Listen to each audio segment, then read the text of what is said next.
नमस्कार, मैं अनुज कुमार अमीन। अर्धवृत्ताकार खेत का क्षेत्रफल निकालने के लिए बताएंगे और दूसरा चतुर्थांश वृत्ताकार खेत का क्षेत्रफल निकालने के लिए बताएंगे। चलिए वीडियो का स्टार्ट करते हैं। अर्धवृत्त का क्षेत्रफल निकालने के लिए एक पूरा वृत्त को आधा को अर्धवृत्त कहते हैं। इसको मान लीजिए कि यह पूरा पूरा घेरेंगे तो इसको पूरा एक वृत्त होगा और उसको आधा कर देंगे तो अर्धवृत्त हो जाएगा। इसीलिए अर्धवृत्त का क्षेत्रफल निकालना सिखलाएंगे।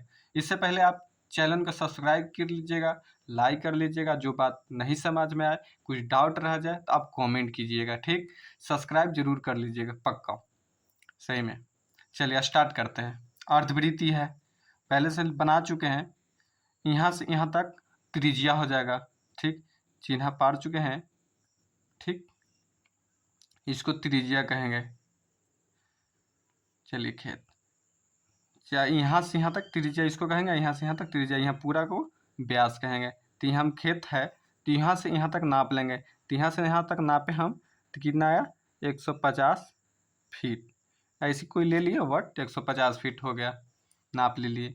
और यहाँ से भी यहाँ तक को रहेगा 150 ही रहेगा, ठीक। यहाँ से यहाँ तक 50 रहेगा, ये भी 150 से रहेगा और टोटल कितना हो गया 300 हो गया, ठीक। कोई दिक्कत नहीं है, खाली हम त्रिज्या उठाएंगे यहाँ से। तो अर्धवृत्त का क्षेत्रफल कितना होता है, क्षेत्रफल बराबर कितना होता है ये देख लीजिए। अर्धवृत्त के क्षेत्रफल, अर्धवृत्ताकार, अर्धवृत्ताकार का क्षेत्रफल बराबर होता है 11/7 गुने त्रिज्या गुना त्रिज्या, ठीक।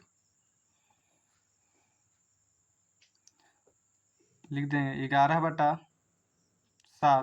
त्रिज्या हम खाली लेंगे ई वाला आर 150 खाली लेंगे।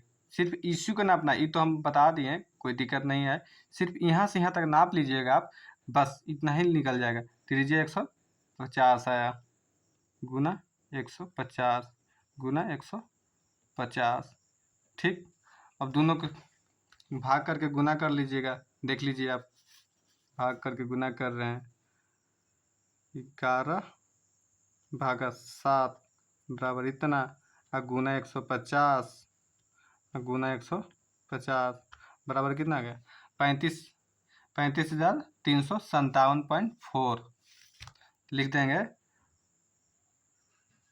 35,357.4 वर्ग फीट, ठीक। इसको डिसमिल में भी निकाल सकते हैं। तो 1 डिसमिल बराबर होता है 1 डिसमिल बराबर होता है 435.6 कुछ वर्ग फीट। वर्ग फीट में 435 से भाग कर देंगे, 35,357.4 भागा 435.6। 435,357 आया था, भाग कर देंगे 435.6 बराबर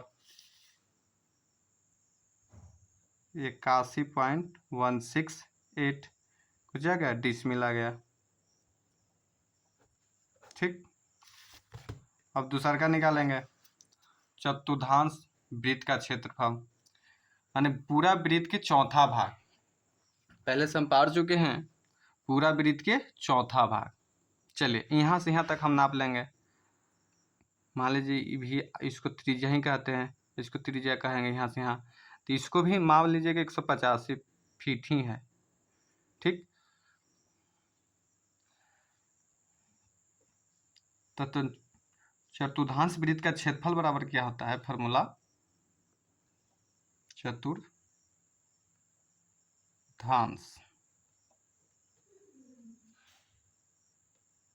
वृत्त का क्षेत्रफल बराबर होता है 11/14 गुने त्रिज्या गुने त्रिज्या। ठीक, चलिए 11/14 लिख दिए। त्रिज्या हमको कितने यहाँ से यहाँ तक नापे तो कितना है 150 गुने 150। चलिए कैलकुलेटर बना लेते हैं।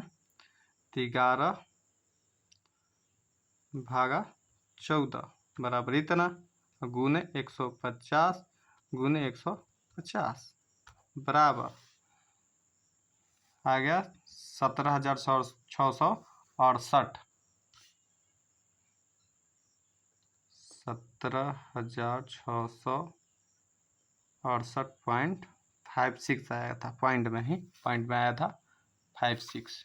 ठीक, लिख दिए इतना कोची में आ गया, वर्ग फीट में आ गया।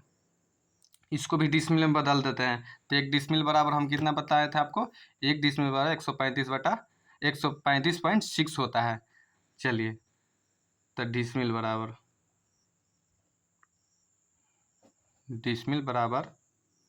17,678.56 भागा 435.6 भाग देंगे तो इतना आया था, भागा 435.6 से बराबर 40.58।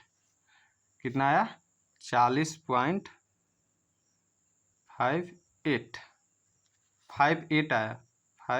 58 आ गया। इतना कुछ में आ गया, डिसमिल में आ गया। चलिए इतना डिसमिल। देखिए दोनों का हम बतलाएं, ये अर्धवृत्त बताएं माने पूरा वृत्त के आधा, दोनों के भी लिए थे 150 फीट तो 81.168 आया। ठीक, और इसको पूरा वृत्त के चौथा भाग लिया, लेकिन इसको लंबाई ही नापे कितना 150। तो इसका मतलब आध वृत्त से चतुर्थांश वृत्त मतलब आधा होगा। तो 81.16 आया तो इससे 40.58 आया, सीधे आधा आ गया, इसलिए आधा आया। चलिए सब्सक्राइब कीजिएगा चैनल को, लाइक कीजिएगा, और जो बात नहीं समझ में आए चाहे बात को पूछना चाहते हैं उसके लिए कमेंट कीजिएगा, जरूर से जरूर कीजिएगा। Thank you.